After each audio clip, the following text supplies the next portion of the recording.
Hi, my name is Dr. Erin Danielle with Rejuvenate Life Chiropractic, and today I'm continuing my series on healthy ways to lose weight, and I'm talking about the keto diet at the moment. Now, if you like these videos, please do push the like button down below, as well as subscribe to the channel and share the videos. And I do try in the description to put any links to the photographs of the whiteboard, so look there. You might have to actually physically copy it and then paste it in order for that to work. So, keto. Some of this information is based in an article off healthline.com by Rudy Maurer, A Ketogenic Diet, A Detailed Beginner's Guide to Keto. So let's start. What is keto?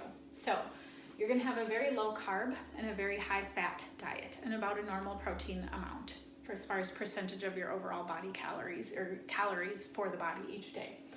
You're going to create a state of ketosis in which we're burning fats for fuel.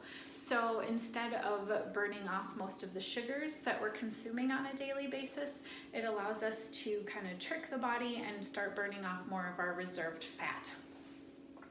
The ketones are something that the fat will convert into in the liver, and the brain will use it as a fuel. So we do have a sugar-like substance that can get to the brain to be used so somebody would not starve to death. Their brain wouldn't starve to death under ketosis. From medicalnewstoday.com, some of the side effects when we get into ketosis can be things like headache, upset stomach, changes in energy, and sleep level. Okay, so those things are important to consider. What are some of the percentages as far as things go? It's about 5% carb, 20% protein, and 75% fat is what is recommended for people to eat. So that would be no starchy veggies, no beans, no grains. It's very restricted. This is 5%, only 5% of your caloric intake. Okay, your macros, basically what we're talking is 5% carb. So this is green leafy vegetables, very, very high veggie based that way. Very low, very low calorie veggies and very high in fat and normal protein. So some of the pros that they found are decreasing blood sugar, decreasing our insulin, decreasing body fat, not feeling as hungry because you've got a lot of fat in the diet, decreasing seizures with pediatric epilepsy cases. This is very similar to the Atkins diet. Okay, you can check to see if you've reached a state of ketosis in the blood, the urine, or sweet-smelling breath. So you will have a sweetness that will come up in as someone is breathing. Now, some of the cons to this, okay, if you don't have a gallbladder, you don't have a concentrated bile to help break down that fat. So this could cause a lot of abdominal upset and discomfort in someone who is missing a gallbladder. This is becoming more and more common for people to have had their gallbladder removed as there's stones or malfunctions, especially if you watched my low fat, no fat craze video with healthy ways to lose weight, which I did not recommend this method. There are theories that would give rise to the idea that eating low fat and then all of a sudden eating a high fat meal can overtax that gallbladder if you're doing that on a regular basis. This diet is really, really hard to sustain. Can you imagine 75% of calories just from fat? Okay, that's got to choose the right types of fats too. We could be loading up on saturated fat, which we need a good balance of our omega-3 to omega-6 oils. We have to have good fish oils and things like that for our brain, our EPA and DHA. We lose a lot of our vitamins, minerals, and fibers because we're not having very many carbs. So we're missing the fruits, we're missing some of the starchy vegetables, so we're not getting as much fiber, we're not getting as many nutrients into the body. So if this is a diet that would be considered, I'd highly recommend making sure that supplementation with vitamins and minerals would be included. Otherwise, you're setting yourself up basically for nutritional deficiencies and other conditions that result because of that. We can have a food obsession because this is so hard to maintain, and it's like everything that you're putting into your body, you're constantly overanalyzing. I've done this many times in my life. I had basically at 8 years old, I had started Weight Watchers. So I was measuring food at a very early age, and it really, you put much more thought into it. When I think about restricting, then I'm always thinking about food, just constantly. Oh, when am I going to eat? What's my next food going to be? What's this? Am I going to have something that I can eat at this location? What happens here? And you just go through all these cycles, and it becomes a very stressful situation about food if that, if we allow that to happen. It can take, different sources I saw, 2 to 7 or 1 to 10 days for our body to actually reach ketosis, where we start burning off the fat. So this wouldn't be something that, for fat burning purposes, where you would want to stay on the regiment if you really were trying to do the fat. If you are just trying it and you only doing it for 3 days at a time, you'd be better off doing something that I'll talk about on one of my future videos called Intermittent Fasting.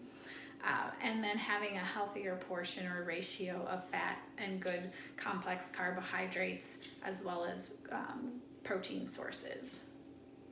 So all of these different things with keto diets, I think that there are some really good things about restricting some of the beans and grains potentially, and that could be where we're seeing some of the benefits.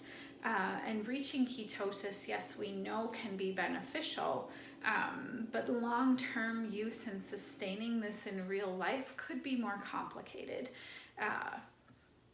Again, it's something to consider and look into, but it's always good to have a healthcare provider help in the process, as huge dietary changes are taking place, and it's best to consult and do things, in a gradual pace rather than sometimes just, strict, oh, we're gonna just stop this. Our body kind of goes, ooh, and it can become overwhelmed when the changes are just constant and too drastic. So our body can handle something, it does adapt. So a weird random change, completely beneficial, but not if everything is changing all the time. So doing one's research before starting something like a keto diet would be good.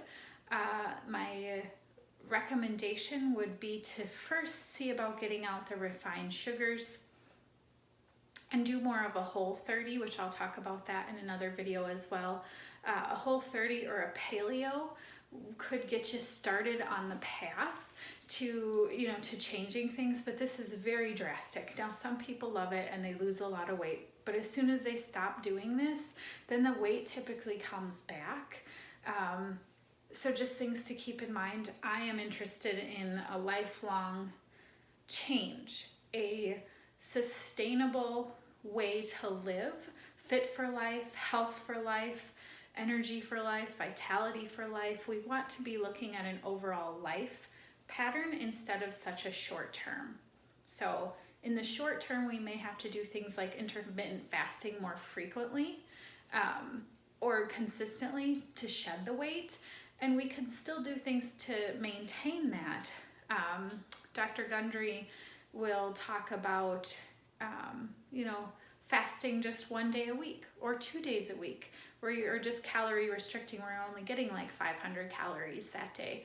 So rather than doing something, if we can put 1 day a week in where we're doing something different and we're restricting the food, we can sustain that 1 day a week for life, and it would create the pattern for being there. So the changes that I prefer to see are going to be ones that are sustainable for the long term, so that people don't have the up and down yo-yo diets, and we really make the lifestyle modifications, and we really increase our green leafy vegetables and other very low calorie, high nutrient dense foods. So hopefully this was helpful. A little introduction to ketosis. Again, if you're considering it, please do some research on it before you begin. Consult with your healthcare provider. My name is Dr. Erin Daniel with Rejuvenate Life Chiropractic. You can find me at rejuvenatelifechiro.com, as well as if you would do me a favor and like, share, subscribe to my channel, and if you feel like it, please comment. I will try to answer questions, or if you have other future video ideas, I would love your suggestions. I hope you have a fantastic day.